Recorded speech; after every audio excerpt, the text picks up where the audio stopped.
Mãe, papai, papai, papai. Oi, meu filho. Oi, a mamãe chamou.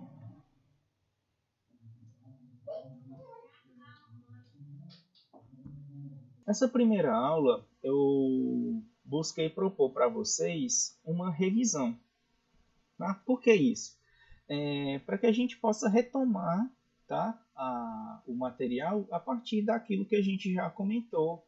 Tá? Vai ser uma apresentação sobre tudo que a gente já viu até agora, só que de uma forma um pouco mais resumida. Tá legal? A questão da importância, né, do que é a suinocultura, e lembrando para vocês que é esse segmento voltado à criação de suínos e com a finalidade de produzir carne.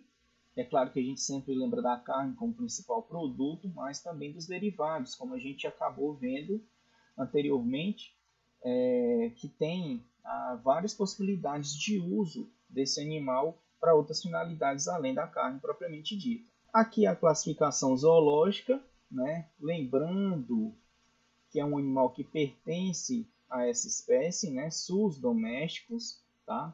Então, no caso, esse suíno que nós criamos, ele pertence a essa espécie, ok?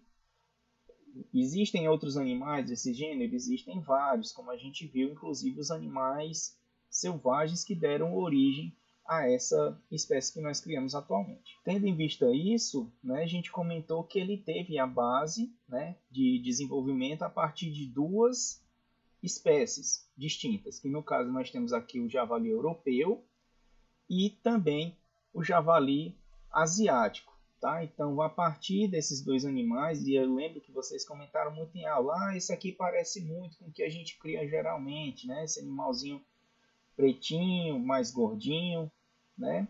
Diferente desse aqui que já tem mais uma cara de animal selvagem, realmente. Né? Então, os suínos, né, que nós temos aqui no Brasil, os naturalizados, pelo menos, eles são bem parecidos com esse animal que vocês estão vendo aqui, desse javali europeu.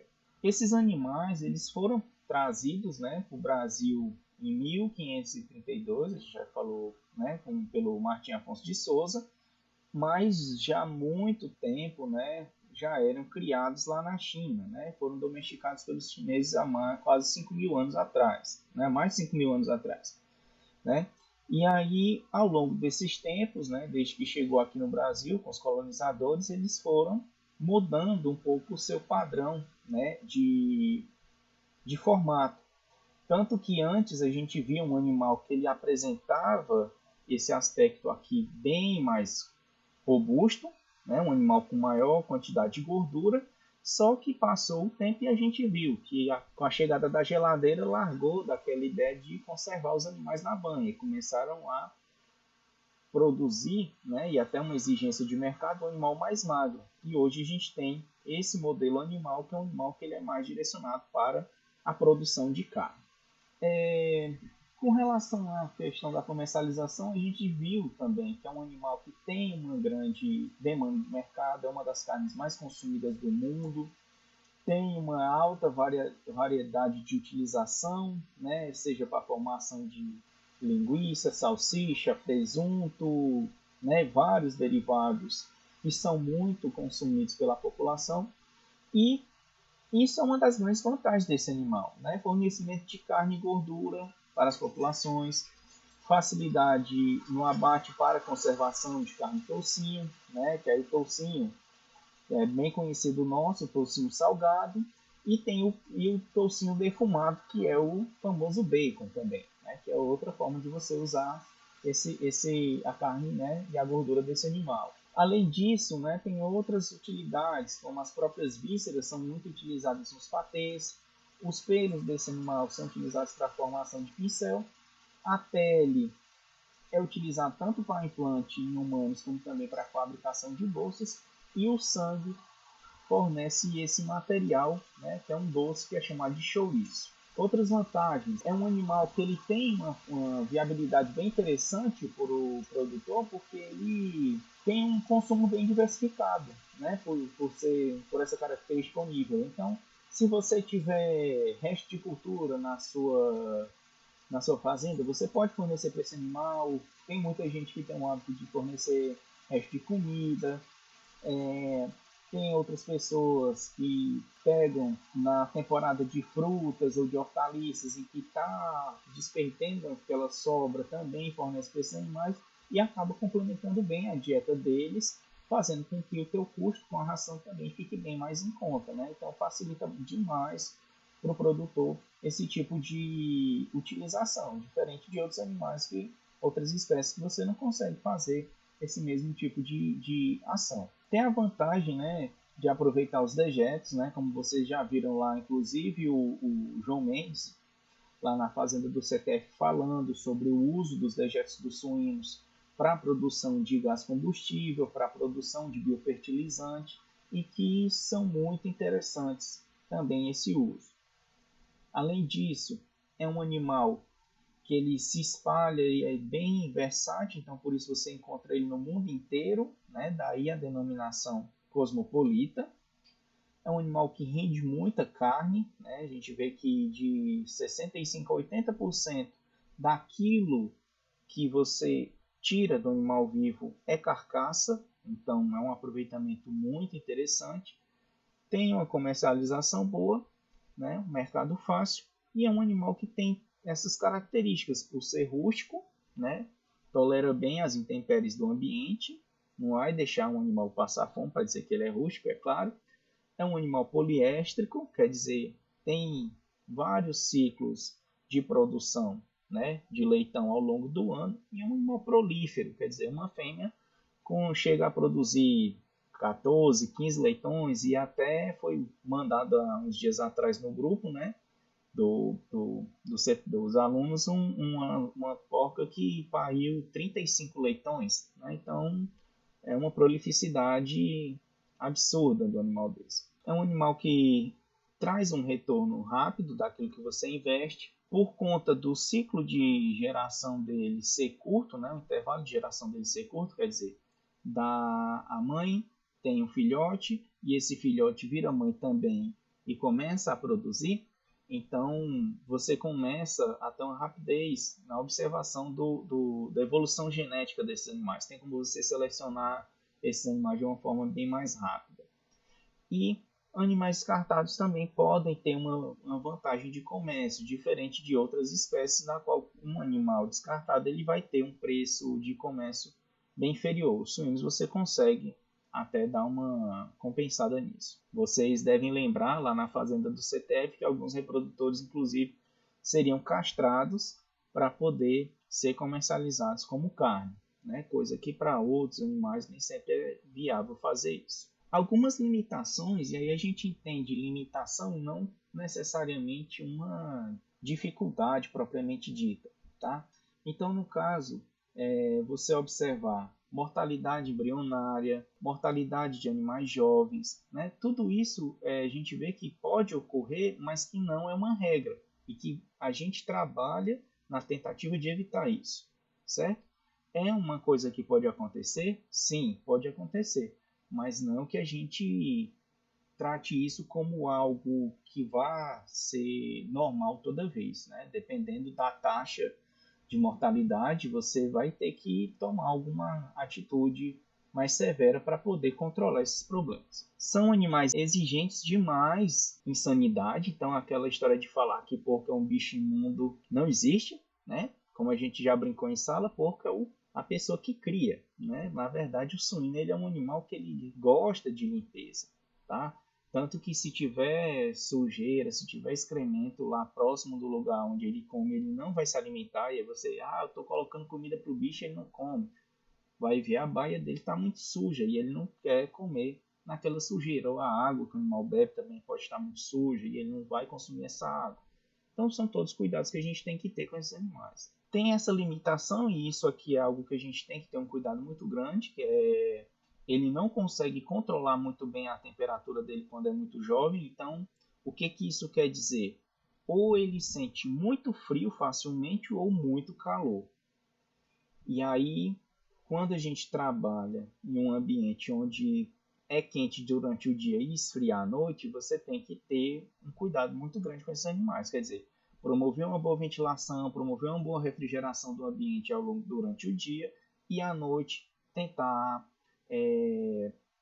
manter esses animais abrigados de uma forma que eles não sintam frio durante esse período, ou que não venha nenhum vento que possa resfriar muito esses animais e causar até a morte deles, dependendo do caso. Uma alta produção de esterco, e isso é interessante para quem pensa na questão da produção em escala e associa a suinocultura com a produção de capineiras, de plantação de milho, de sorgo, que seja, e a questão da poluição ambiental, que é algo que tem sido muito discutido atualmente por conta justamente desse alto excesso de esterco que esse animal produz. E aí, por conta disso, a gente tem que pensar em alguma forma de reduzir o impacto dessa poluição.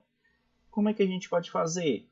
O próprio biodigestor é uma forma que a gente pode trabalhar para poder conseguir fazer, conseguir contornar esse problema. Quais outras contribuições que nós falamos? Então, o suíno ele tem uma ligação muito grande na parte de medicina, justamente por alguns órgãos ter muita semelhança com aquilo que o humano necessita. Então, por exemplo, o pâncreas do suíno é muito importante na medicina humana pelo fornecimento de insulina. Quer dizer, pessoas que possuem diabetes e que são dependentes de insulina, muitas vezes a insulina que eles usam é vinda do pâncreas suíno.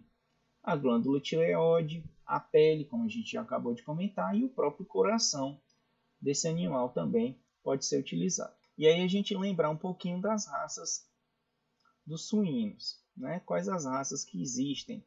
E aí vocês vão lembrar, primeiro, o que é uma raça. São aqueles indivíduos que têm características semelhantes. O que é uma característica semelhante?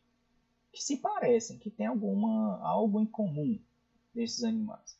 E que não só isso, não basta o animal ser parecido um com o outro. Eles têm que transmitir, eles têm que passar aquelas características deles para os seus filhos. Muitas vezes não é raro da gente ver o que um reprodutor pegar, ter uma determinada característica e o produtor compra ele na ilusão de que aquela característica vai ser passada para os filhos deles. E a gente não observa isso. O que pode significar? Que provavelmente esse animal ele não é um animal puro. Ou que ele tenha uma mistura de raças tão grande que ele não consegue passar característica nenhuma para os seus descendentes. Tá? Então, isso é um aspecto que a gente tem que deixar bem marcado na nossa mente, porque muitas vezes, por falta desse entendimento, as pessoas acabam se confundindo e comprando animal caro com características que não vão ser transmitidas para os filhos dele. E aí você fica naquela esperança de que vai ter aquilo e não vai acontecer. Tá? Então, a gente viu também que esses animais, para a gente identificá-los, pode ser usado o perfil nasal e o tamanho e a orientação das orelhas. Eu acho que isso aí vocês ficaram bem craques durante o tempo que a gente estava estudando lá no CTF. Aqui é só para resgatar mesmo. Que a gente vai ter esse animal que tem esse perfil retilíneo, bem reto. O animal que tem o perfil côncavo, quer dizer, já faz um leve contorno, uma curvinha. E o animal que tem o perfil ultracôncavo, que é esse animal que já tem a cara bem achatada, certo? Desculpa. E existem também, aqui mostrando os animais, um perfil retilíneo, bem retinho, um côncavo e um ultracôncavo, cara bem achatadona. E outras características, como a gente já falou, com relação ao tamanho da orelha. E aí a gente tem aqui uma orelha do tipo asiática, que é aquela orelhinha curta, e voltada para cima. A orelha ibérica, que é essa orelha já maior, mas ela é pendulada, voltada para frente, ou para os lados. E a orelha céltica, que já é aqueles animais que têm a orelha bem grande.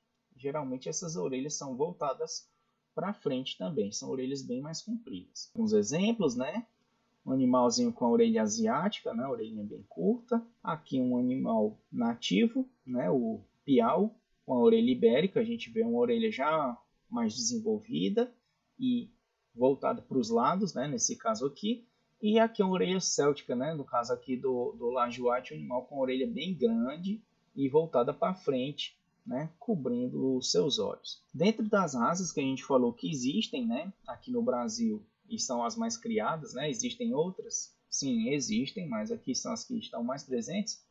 Tem a Duroc, né, que é uma raça que foi a primeira que chegou aqui no Brasil e que veio lá dos Estados Unidos. Então, um animal que tem como característica essa boa musculosidade, a gente vê musculosidade onde? Lembrando vocês, a gente vê musculosidade aqui no pernil, aqui na paleta e aqui na região do dorso, né? O famoso lombo contra filé do suíno vai estar aqui nessa área. Então, é essa parte, né? São essas três partes que a gente observa a musculosidade do animal. E aqui a gente vê que esse animal ele tem uma musculosidade bem desenvolvida. Tá? Por conta disso, ele foi ainda é muito trabalhado aqui no Brasil. Outra característica importante que eu falei para vocês é que por conta da coloração da pele dele e dessa pelagem, é um animal que pode ser criado ao ar livre. Né? Então, para cá, para o Brasil, é uma alternativa para quem quer fazer o sistema de criação alternativo, onde esses animais são criados soltos, né? Diferente de um landraço ou de um lajoate, que a gente vai ver que é um animal que tem a pele despigmentada. Se você fizer isso, você vai acabar comprometendo esse animal por conta da pele dele ser muito sensível. Aqui no caso do landraço, um animal da pele muito clara e que, a partir do instante que esse animal ficar exposto aos raios solares, não é raro de você observar ferimentos aqui na orelha e na região do dorso desse animal. Tá? Então, quer dizer, a partir do instante que começa a aparecer esses ferimentos, devido à exposição excessiva do sol. Então, não é um animal que deva ser criado em ambiente ao ar livre. Né? Geralmente é mais interessante você trabalhar com ele confinado. A gente vê que é outro animal que tem uma boa distribuição de carne. Se a gente for comparar com o Duroc, é claro que aqui ele vai ter menos carne aqui na região da paleta, mas o pernil dele é bem preenchido e o lombo também. São animais, né, que têm essa orelhona comprida também, né, tipo céltica, e um perfil côncavo. Aqui o lajoate, que muita gente confunde, aí eu acredito que vocês lembram que lá na fazenda do CTF tinham animais dos dois tipos. Tinham tanto landrace, né, um tipo landrace, como tinha esse tipo lajoate. Qual era a diferença que a gente via de um para o outro? A orelha. O lajoate tem essa orelhinha voltada para cima, até me desculpa que eu falei lajoate mais cedo, agora há pouco, mas na verdade era o landrace. Né? Então a gente vê aqui o lajoate com a orelhinha voltada para cima e o landrace tem a orelha caída para frente, uma orelha maior. O lajoate veio da Inglaterra e o landrace veio da Dinamarca. Né? Mas são animais bem parecidos no restante, animal com boa musculatura. Todas as duas raças são ótimas raças para usar como matrizes, tanto pela boa habilidade materna, produzem bem seus leitões, os leitões são desmamados com bom peso, como também pela boa produção de carne. Tá? Então é um animal que é muito utilizado aqui no Brasil afora. O Pietran, como nós falamos, né, é um animal que veio da Bélgica. Ele apresenta, né, esse aspecto muito musculoso. Né? Então a gente vê aqui um pernil do animal, ele tem uma musculatura aqui e outra aqui. Né? Uma dupla musculatura. Olha só a paleta desse animal. Olha só aqui essa região do lombo. Então, é um animal que ele tem muito músculo, né? Um suíno bombado, vamos dizer assim. Não é à toa, né? Por conta dessa paleta bem desenvolvida, que a gente chama ele de raça dos quatro pernis. A pelagem dele tem essa característica, né? De ser claro com essas manchas escuras. A cabeça dele é larga e côncava e tem a orelha do tipo ibérica, né? Então, não é aquela orelhinha tão curta e nem aquela orelhona tão comprida quanto a Celtic. Aqui tem o Hampshire, né, que a gente viu que não é tão comum na nossa região, né? Pelo menos eu confesso para vocês que eu não cheguei a ver desses animais por aqui pelo Ceará, nem aí pelo Piauí, né? Mas que lá para a região sudeste e sul o pessoal cria bastante. Né? Ele tem essa característica da pelagem toda preta e essa faixa branca, né? Pegando aqui da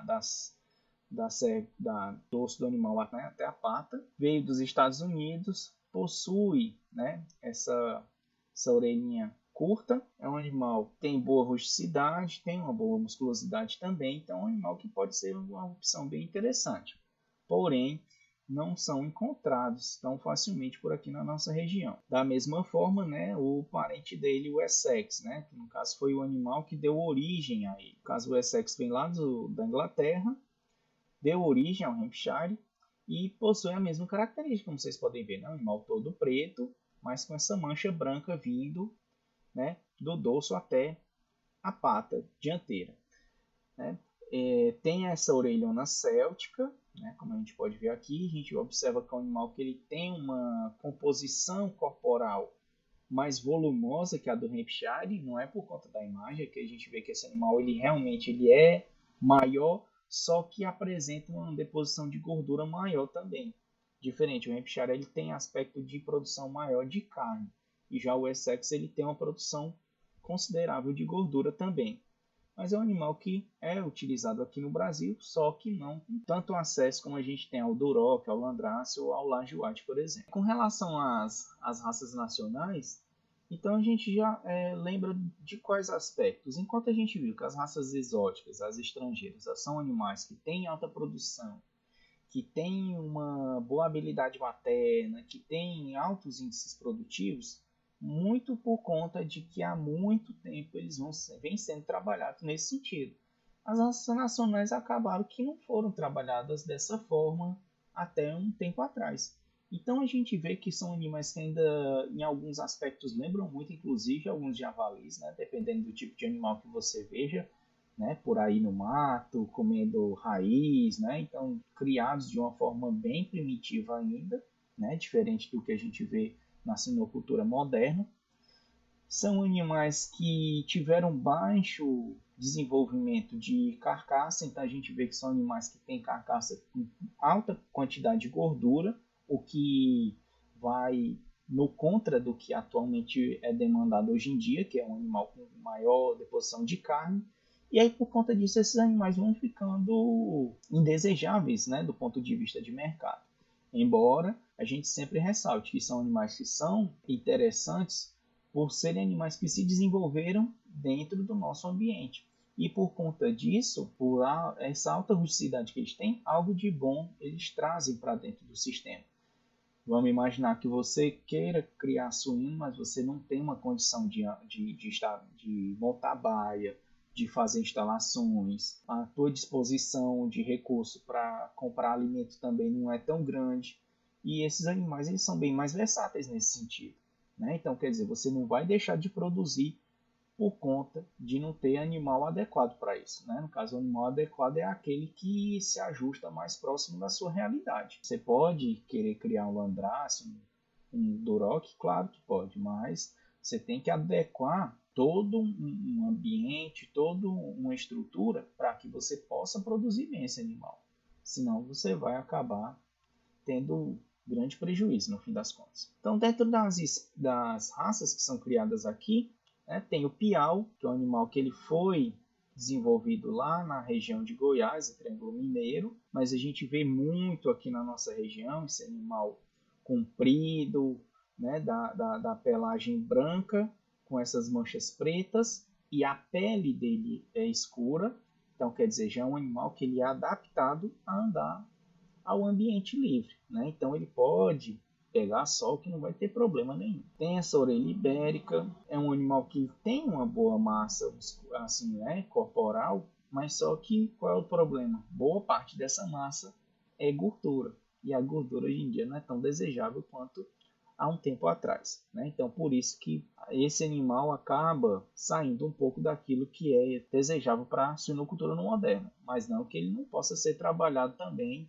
e adaptado para outras finalidades. Aqui o caruncho. O caruncho é esse animal que é bem parecido com o piau, só que a gente observa que é um animal que tem um porte menor. E além do porte menor, essa orelhinha mais curta, então a orelhinha asiática para ele, você vê que é um animal que mesmo pequeno, acumula muita gordura, olha aqui o tamanho da papada desse animal, que ele vai ter uma característica de produção e de reprodução mais baixa. Mas é mais baixo quanto, professor?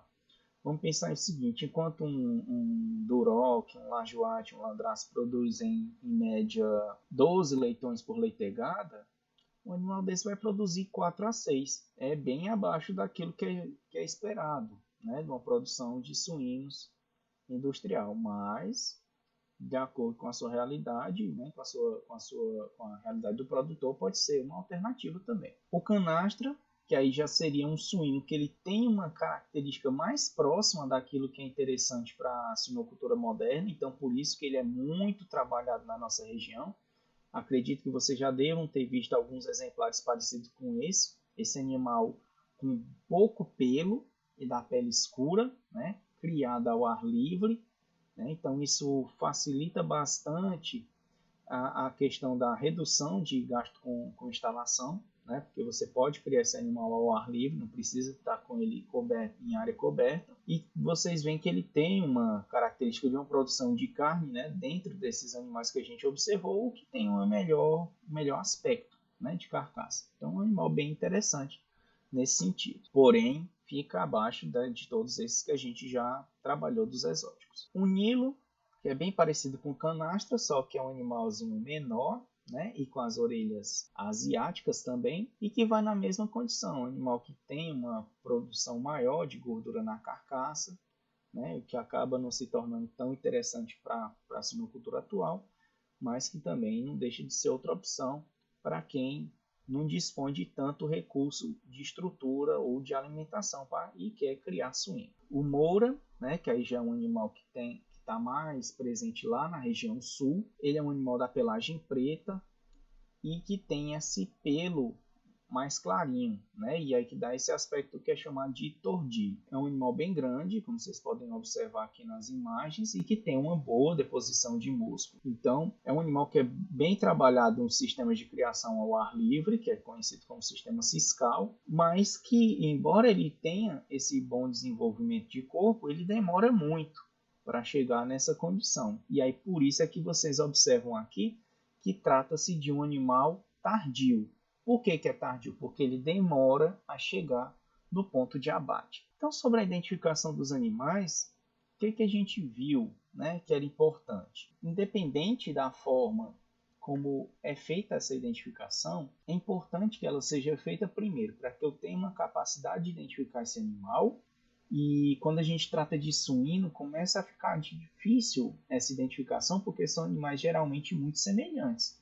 Né? Você vê uma leitegada de 15 leitões, você saber que um é o bolacha e o outro é o biscoito, vai ficar difícil. Né? Então você tem que ter alguma forma mais precisa de identificar esses animais. E aí pode ser feito, né, com um recorte na orelha, né, que são os pics, através de brincos, né, que é a forma mais prática, ou até com chip, como é feito nos grandes núcleos de produção de reprodutores em matriz.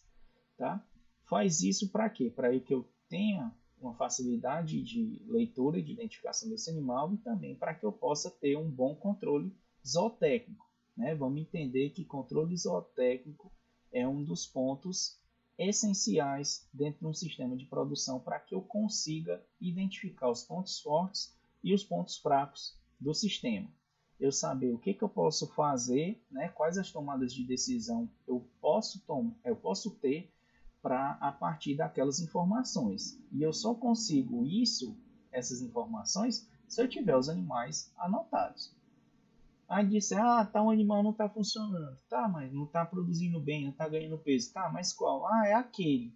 Certo, aí aquele, quando é na outra semana, eu já não sei mais quem é. E assim não funciona. Né? Para eu poder um acompanhamento próximo, um acompanhamento preciso da produção dos animais, eu tenho que ter a identificação deles. E aí, para isso, que é importante a identificação. A gente viu que uma das formas é através dos piques, né, ou moças, e que esse alicate ele vai fazer um recorte na orelha do animal, recortes ou furos, né, um furo no centro da orelha, e que esses furos, cada um, né, furos ou recortes, cada um vai valer uma pontuação. E que essa pontuação é denominado de sistema australiano. A partir da soma dos recortes e furos que são feitos na orelha do animal, eu tenho como atribuir um valor e aí esse valor vai ser a identificação do animal. Como a gente já viu nas aulas anteriores. Aí aqui só recapitulando para vocês que existe uma limitação dentro desse sistema por conta da limitação da quantidade de recortes que você pode fazer.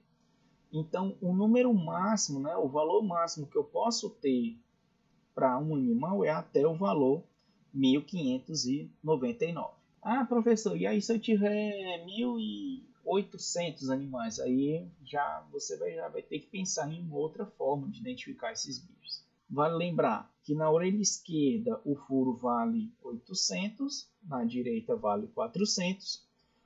Um pique na ponta da orelha esquerda vale 200 e da direita vale 100. Na parte inferior da orelha, cada recorte vale 10. E na parte superior da orelha esquerda, cada recorte vale 30. Enquanto que na orelha direita, cada recorte na parte de cima vale 3 e na parte de baixo vale 1. Sem contar que nessa parte de cima eu só posso fazer no máximo 3 recortes e na parte de baixo eu só posso fazer 2. Aqui os furos e aqui nas pontas eu só posso fazer um de cada. Então aqui mostrando alguns exemplos, né? A gente até tinha feito esse exercício em sala, né? De identificar, né, a soma desses valores e dizer qual era o número que correspondia, né? Então, no caso aqui, ó, por exemplo, esse animal 209, a gente vê que um recorte na ponta da orelha esquerda valia 200 e que cada recorte na parte superior da orelha direita valia 3. Então, 200 mais 3, 209. E por aí a gente seguia para os outros animais. Bem, aqui, né, mostrando a forma mais atual de identificação, que é através do brinco, e aí o brinco você pode atribuir o valor que quiser, fica até mais prático do que o sistema australiano. É claro que alguns produtores ainda são muito resistentes com relação ao uso do brinco, porque relatam que pode causar bicheira, que o brinco cai, que isso pode causar um problema de manejo. Então, por conta dessas coisas aqui, muitas vezes alguns produtores ainda optam, como vocês viram lá no CTF, é um exemplo, a usar o método australiano ao invés de usar o brinco, né, que seria algo mais prático de fazer. Mas o brinco acaba tendo outras finalidades, né?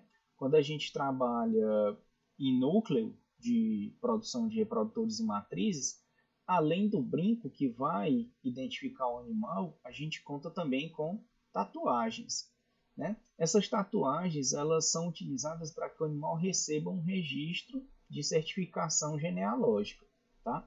Isso é muito utilizado para núcleo de melhoramento genético. Então a gente vê aqui, ó, o número da mãe do animal, o ciclo de produção dessa mãe e aqui a identificação desse suíno.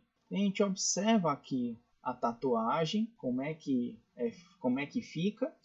É esse alicate com algumas agulhas, né, com a identificação numérica e através de letras, e que ela recebe uma tinta e esse alicate é preso na orelha do animal de forma que as agulhas penetrem a pele da orelha do animal. E aí fica essa marca. A vantagem é que não sai nunca isso aqui também, né? E aí já foge um pouco do problema do brinco de que pode cair. Aqui nessa figura vocês podem ver a zona ideal para fixar esse brinco na orelha do animal. Vale lembrar também que a partir do instante que você faz esse furo, você tem que ter cuidado em evitar vasos, né? Alguns vasinhos aqui que a gente consegue ver nas imagens, por conta de risco de hemorragia. Até quando for fazer os PICs também, para um método australiano, é importante evitar, né, essas regiões que tenham esses vasos para que o animal não perca muito sangue à toa, tá? E isso acabe gerando um problema para o animal. Mas, atualmente, né, o pessoal tem trabalhado com chip também, e esse chip ele tem é uma ferramenta muito interessante a partir do seguinte ponto. Você tem todas as informações do animal, se você fez acompanhamento de ganho de peso, de ciclo de produção, todas as informações que você pode coletar do animal vão ficar registradas nesses chips, e esses chips eles têm uma capacidade de transmitir essa informação para uma central. Então, quer dizer, o suíno passa por um scanner ou alguma, né, tipo aquelas maquininhas de supermercado. Você coloca aquele aparelho no animal, ele vai ler o chip e aí o chip passa todas as informações daquele animal, de ganho de peso, né, enfim. Além de você ter como rastrear esse animal, por exemplo, está sendo transportado o animal de Floriano para Teresina. Você tem como acompanhar em tempo real todo o trajeto desse animal, né? Então, para garantir uma segurança alimentar, a rastreabilidade é uma das formas mais importantes, mais interessantes que o pessoal tem trabalhado atualmente. Quer dizer, você pegar, tá no mercado, compra um produto que você sabe de onde veio, qual era a forma como esse animal era criado, se o produtor tem uma responsabilidade dentro da produção dele, como é que isso tudo é feito, né? Então, é bem interessante esse tipo de trabalho através do uso de chips. Então, pessoal, foi um prazer estar com vocês hoje, tá? Por esse momento assim, agora. E até a próxima, viu? Muito obrigado pela atenção de vocês. Tchau, tchau.